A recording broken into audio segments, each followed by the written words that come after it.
The body sends insulin to bring the glucose level down.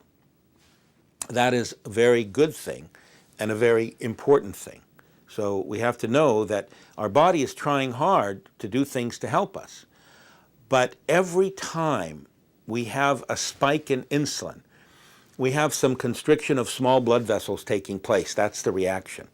And when that happens, moment after moment, hour after hour, day after day, week after week, month after month, year after year, these blood vessels become damaged. As they constrict, they become damaged. And then they just don't supply enough blood to where blood is so necessary. And one of those areas is the inner eye, the kidney with small blood vessels, the inner ear, the brain. These areas and other organs are affected dramatically. And another thing that diabetes does is that diabetes saps our bodies. It literally saps our bodies of nutrients. They flow right out with the urine. And Dr. Whitaker is always espousing the importance of supplements. Lots of supplements, because we have organ breakdown and organ damage because we don't have proper nutrition for our organs. And our systems break down one by one, little by little, because we're starving them. We're causing them to go into a situation of malnutrition. And we must take care of that with proper supplementation and over-supplementation, if you will. It's not going to hurt you. So we do that. Hyperbaric oxygen is adjunctive to helping with the blood flow and the oxygenation problems, to helping to prevent wounds from forming if we think they might, to help wounds that are already forming heal, to accelerate their healing, the ones that are in a healing stage, to cause a healing cascade to occur to the ones that are not, because if a healing cascade doesn't happen, it'll get worse and worse and worse and worse until the doctor gives the message, we're probably going to have to amputate. And that's horrific for someone. Even to lose a foot is a horrible thing. Horrible thing. So that's kind of about diabetes and kind of what we use hyperbarics for to help overcome some of the major issues and problems. Okay, now let's talk about heart disease. We get a lot of people who come to the Whitaker Wellness Institute because they have heart problems.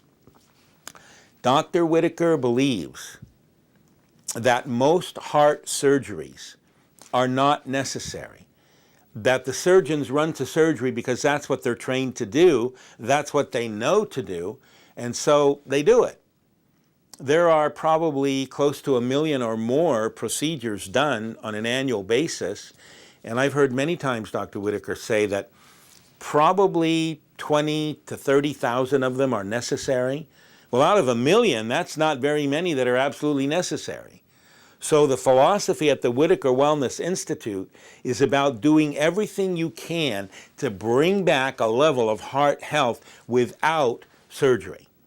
And we have some excellent therapies. One of the very exciting therapies is something called EECP, which stands for Enhanced Counter Pulsation. Actually, it's external. Enhanced external counter pulsation. And it is an external therapy that causes blood to be pretty aggressively pumped from the lower extremities to the upper part of the body with a mechanized machine called the EECP bed.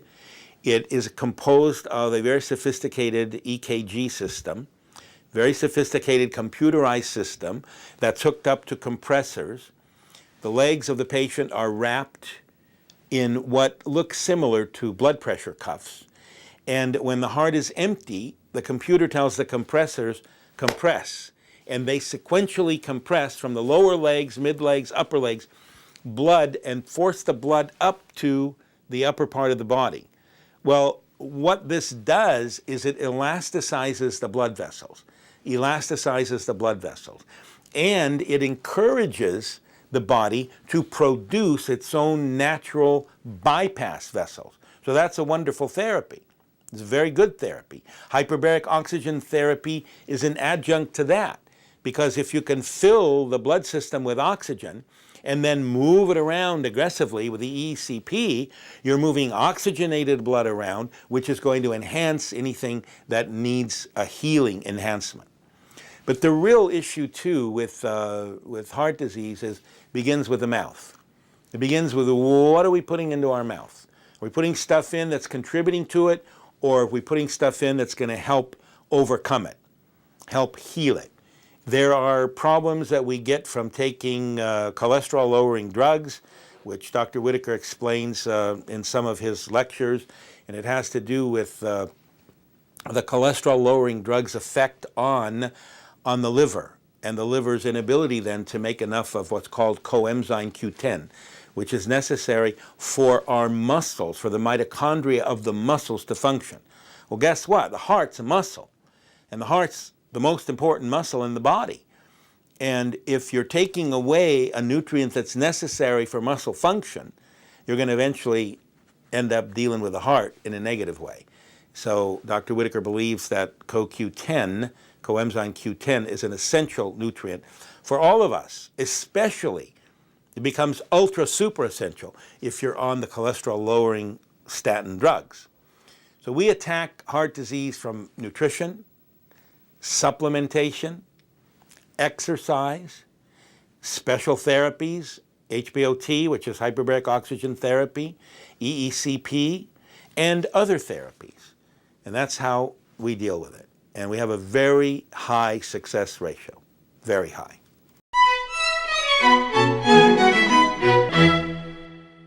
Why is hyperbaric oxygen therapy effective in treating stroke, especially if it's caught right away and the person's treated immediately? Well, because when a stroke occurs, usually it occurs because there's a blockage of blood flow in the brain, and the part of the brain is, of course, deprived of oxygen, even if it's just for a few seconds. There are some problems. Certain neurons, cells in the brain, may be affected because they have a lack of oxygen, and they may lose their level of functionality. Some of those neurons might even die. You know, in the old days, they used to say, there's death in the brain cells, nothing can be done, go home and do what you can and live the best you can. Well, that's really not a very good answer. And now we know that instead of those brain cells dying, we want to look at this particular situation. Visualize something the size of a marble, the size of a marble. And inside the marble is a BB. We call the BB the numbria. It's the center. So you look at the marble as being an area of the brain that's affected by a cerebral vascular accident. We call that stroke. That area is affected. So it's possible and probable that the area of the numbria, the area the size of a BB, the brain cells may die. And perhaps they're irretrievable. They're gone.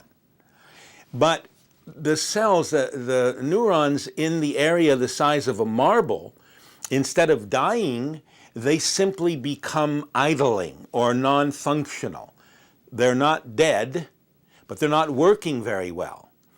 What the hyperbaric chamber has the capacity to do, as I spoke before about growing new blood vessels in the brain, is growing new blood vessels to supply blood to that area and bring those neurons back to a level of functioning. And once they are brought back to a level of functioning, then the brain will be able to synapse or send signals back and forth more effectively, and the person is more apt to respond to therapy. When you try to do physical therapy and the part of the brain that controls that part of the body isn't working very well, the results are not going to be great at all. But once the function of the brain that controls that area is back to normal or near normal, you're going to have some good results. It's not overnight, and it's a lot of hard work, but it's worth it. Now, why, if we get a person who had a stroke the same day, are we able to help them? Well, because we're able to infuse oxygen immediately and avoid the damage before it starts, or avoid most of it. So that's the wonder of using hyperbaric therapy right away.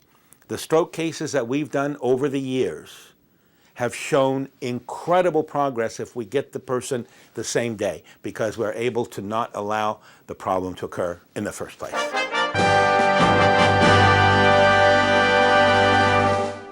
If we have someone come a month, 2 months, 3 months after a stroke, we certainly have a good opportunity to help them. We certainly do. If they come even years, we can help them. But when you look at help, you have to understand what you're talking about. The longest I've ever been involved in a treatment of someone after an event was about 12 years, 12 and a half years.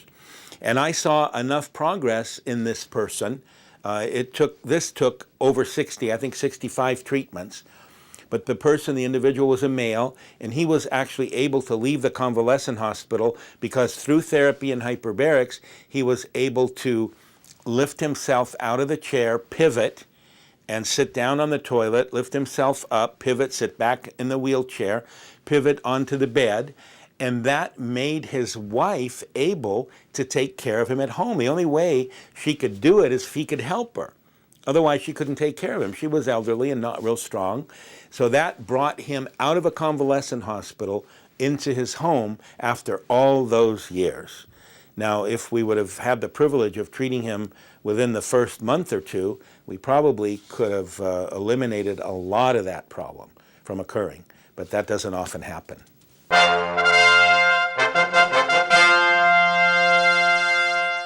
The question is that fear is a big problem amongst us human beings.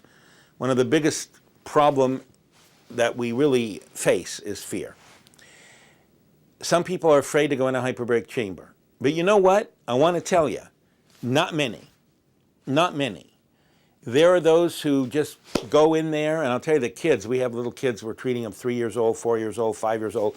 They pop in that thing, lay down, and we put the videos on, and they're there, and they love it. And I thought they would be hard, really hard to adjust. But when we have adults who have a concern, we spend time with them. We talk to them. We let them talk to us. Oftentimes, we test them. We put them in the chamber for just maybe 30 seconds with the door open. Just get used to being in there. Let's get used to looking out the windows. Let's get used to looking at the video screen. Let's understand and play with the communication system. Let's know that we're never more than about 12 or 13 feet away from an attendant. Know that we can signal the attendant anytime we want.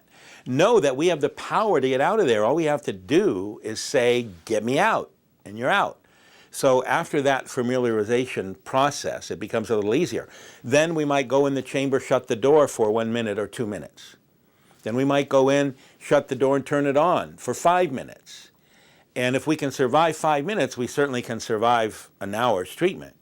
So usually we have a very good track record of helping people do it. I remember only in the last 8 years, maybe a half a dozen people who absolutely would not go in the hyperbaric chamber. That's the answer to that question.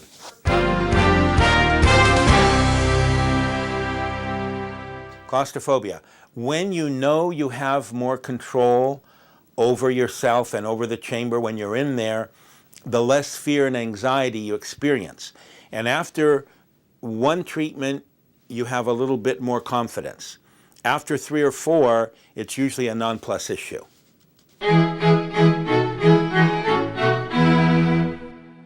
The question is, there's a lot of work being done in hyperbarics with autism. Autism is something that we really don't understand very well. We're just starting to. A number of years ago, I'm not sure how many years ago, I'm looking maybe 15 years ago, there was one child out of every 10,000 that was autistic. Now, there's one child in about 166 that is autistic. From 1 in 10,000 to 1 in 166. That's abominable. And the symptoms that these kids have really are dissociative. You know, they disassociate They don't focus well, they don't communicate well, they don't look at you, they lose their ability to study, to read well. They just kind of go into their own world. And we don't understand why. There's a lot of theories. One of the theories is that heavy metal poisoning is a big culprit. It appears to be a big culprit. The testing on heavy metal intoxication on the children usually proves them to be very high, oftentimes very high in mercury, lead, arsenic. God only knows where it comes from. You know, some of it, I'm sure, from environmental conditions. But there's something interesting about autism, at least to me. Most of the children that we have dealt with, and most of the children in the organizations that I help support and am a part of, and most of the children who are being treated by physicians all over the country that I know, are children who were normal. And when certain things happened to them in their life, they developed autism. And one of the things is being inoculated, vaccinated with different compounds against different diseases that may have had something in them that contained mercury, used as a preservative or for whatever purpose, I don't know. And that at that point, the kids were pushed into a level that they couldn't deal with, and they became autistic. That's very, very sad. And so in treating them, one of the first things to look at, the heavy metal concentrations, the toxicity in the body. They generally have gastrointestinal problems. That's something that develops and has to be dealt with. Dietary issues are extreme with them. And hyperbaric oxygen therapy is one adjunctive therapy. It's one thing that seems to help them. Certainly, dietary things are very important. Supplements are very, very important. Removing the heavy metal concentrations, if they're too high, is important. And all these things can be done, and they are being done. And children are improving. But it's a slow, painful, expensive process. And if it's something that we created through our methodology of dealing with children and their medical needs, it's a scandal, a horrible scandal. And in my book, it's a terrible sin. I would say that normally after I do my IVIGs, which I'll say again is just an incredible treatment in itself, Luke would have lots of infections where he'd have to wear pull-ups. And I found that after doing even the first week of hyperbaric here, I didn't see any renal failure at all, at least with my son. So it's really helped. We still were fighting some bacterial infections, but for the most part, I've seen a big improvement in his gastrointestinal tract. And I believe that as soon as I'm done with IVIG and I continue with hyperbarics, that I'm going to see a lot bigger improvement.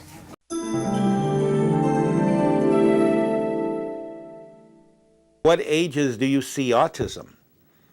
Well, sometimes from birth, but most, and I mean most, I'm talking probably 9 out of 10 cases that I've dealt with, have begun at a certain point, a year and a half, 2 years old, 2.5 years old, generally after the administration of some kind of inoculation.